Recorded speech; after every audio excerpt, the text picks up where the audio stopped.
In this video tutorial, we will be talking about the volume of a triangular prism. Here you have a picture of a triangular prism. Think about it like a tent, like a camping tent. So prisms are named by their bases. In this picture, we have a triangle as the base. There's one in the front, and then there's also one towards the back.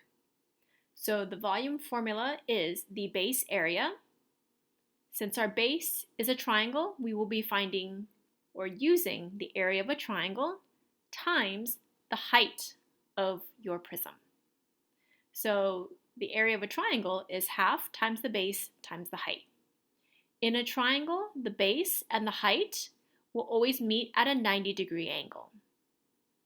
So let's take a look and apply this formula to a problem. Here we have a picture of a triangular prism. And so let's just quickly review. The volume is the area of a triangle times the height of the prism.